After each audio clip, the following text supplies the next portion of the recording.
3 अजिंक्य Maharashtra news पुण्याच्या खुल्या व्यासपीठमध्ये आपलं स्वागत आहे. भाऊ, आपलं नाव सांगा. नमस्कार. जय श्रीराम, जय लवजी, जय भीम. माझं नाव युवराज अरविंद कुचेकर.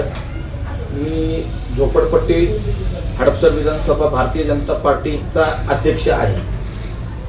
पुणे महानगरपालिकेतील प्रभाग क्रमांक 38 मध्ये आपण आलेलो आहोत. 17 मध्ये आपण आलेलो आहोत. तर भारतीय जनता पार्टीकडून इच्छुक उमेदवार आहेत. भाऊ, आपल्या प्रभाग क्रमांक 17 मधील काय ज्या समस्या आहेत, समजा पाण्याच्या समस्या संदर्भात आपण काय नियोजन कराल?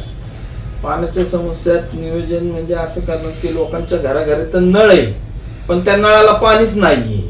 पण ती नवीन लाईन कशी येईल, कसं करण्यात येईल, तेवढं मी समस्यातलं तोडजोड करण्याचा मी 100% नाही 110% मी प्रयत्न करेन. तसेच आपल्या प्रभागातील ज्या कचऱ्याच्या समस्या आहेत त्याच्या संदर्भात आपलं काय मत आहे? पहिलं तर कचरा डेपोच इथनं हलवेल, का की जे लोकशाहीर अण्णाभाऊ साठे उद्यान जे आहे तिथं कचऱ्याचा प्रकल्प कसा काय आलेला आहे, आणि त्या प्रकल्पामध्ये बरेच असे मोठे व्यक्ती आहेत की तिथं भ्रष्टाचार झालेला आहे. काही आमच्या इथले सामाजिक कार्यकर्ते, ज्यांना आम्ही आमच्या भाषेत त्यांना दलाल म्हणतो, अशा दलालामुळे रामटेकडी अक्षरशः कचऱ्यासारखी ते घाण झालेली त्या व्यक्तींमुळे. की जो कचरा डेपो ज्यांनी घेतलाय त्या कचरा डेपोला ते जॉईन होऊन तिथनं 2-5 हजार रुपये काय भेटतात, तिथं ते आवाज दाबला जातो त्यांचा. त्यामुळे पहिल्याच मुळात तर मी कचरा डेपो इथनं हलवण्याचा प्रयत्न करेन. आपल्या प्रभागामध्ये आपलं सामाजिक क्षेत्रातील काम भरपूर आहे. आपण प्रत्येक जनतेपर्यंत पोहोचून कामं करता. तर आपण जे काय आतापर्यंत जे कामं केलेले आहेत ते जनतेला थोडक्यात सांगा. जे 2013 मधली मी गोष्ट सांगतो, मुद्दा म्हणून काढायची नव्हती, पण आता तुम्ही सांगितलं म्हणून मी बोलतो सर.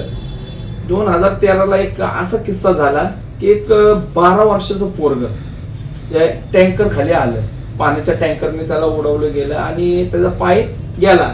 तर अक्षरशः म्हणजे ॲम्ब्युलन्स त्यावेळेस आली नाही, रिक्षावाला बी एकही आला नाही. म्हणजे ते पोराचं एवढं हे असं झालं की ते ॲम्ब्युलन्स न आल्यामुळं त्या पोराचा जीव गेला. आणि दुसरी गोष्ट अशी झाली की खाणीमध्ये एक व्यक्तीने त्यांचं नाव होतं मगर, फाशी घेऊन मेलेले. तर 3-4 दिवस झालं वास आला कोणाला माहित नसल्यामुळं. त्यावेळेस बी काही ॲम्ब्युलन्स आली नाही. त्यावेळेस बी आम्ही काय केलं, तर टेम्पो मध्ये डेड बॉडी नेलेली. मग त्यावेळेस मी ठरवलं, आणि माझा एक मित्र आहे शक्तिसिंग कल्याणी, त्यांनी आम्ही स्वखर्चातनं ॲम्ब्युलन्स उभा केली 2013ला. जे आमदार, खासदार, स्थानिक नगरसेवक जो 20-25 वर्ष होता, त्या व्यक्तीला जे काम करायचं होतं ते काम आम्ही केलं. की ॲम्ब्युलन्स वस्तीला गरज आहे, आणि फ्री मध्ये त्यावेळेस ॲम्ब्युलन्स ठेवली होती. फक्त केवळ 300 रुपये पेट्रोलच्या त्यावेळेस ठेवली होती. त्या माध्यमातून आम्ही ते काम केलेलं आहे. विधवा महिलांना साड्या वाटप केलेलं आहे. समजा एखाद्या लेख मातीचं जर लग्न जर असेल तर मी माझ्या ऐपतीप्रमाणे बांगड्याचा खर्च किंवा लग्न पत्रिकेचा खर्च तेवढा मी माझा करतो. म्हणजे कमीत कमी बोलायचं जर झालं तर ना नफा ना तोटा तत्वावरती आपण ॲम्ब्युलन्स लोकांच्या सेवेसाठी चालवत आहात. त्याचबरोबर पक्षाने जर आपल्याला संधी दिली तर आपण काय करू? मी त्या संधीचं सोनं करून दाखवून, आणि 100% दाखवून. पक्षाचं नावही कुठं घालवणार नाही किंवा काय नाही. आज पक्षात भारतीय जनता पार्टीमध्ये मी 21 वर्ष झाले. हिंदूवादी निष्ठावंत भाजप कार्यकर्ता आहे. आता इतर इलेक्शन आले की लोक येतात, इच्छुक उमेदवार होतात, पण ते काय होतं की इलेक्शन झालं की वापस काम धंद्याला जातात.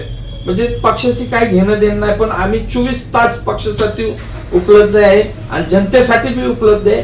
आज सध्याला 21 वर्ष झाले भाजपमध्ये आहे, चळवळीत आहे. मी अजून सध्या पत्र्याच्या घरामध्येच राहतोय आणि तिथनच आडाखाडा करतो.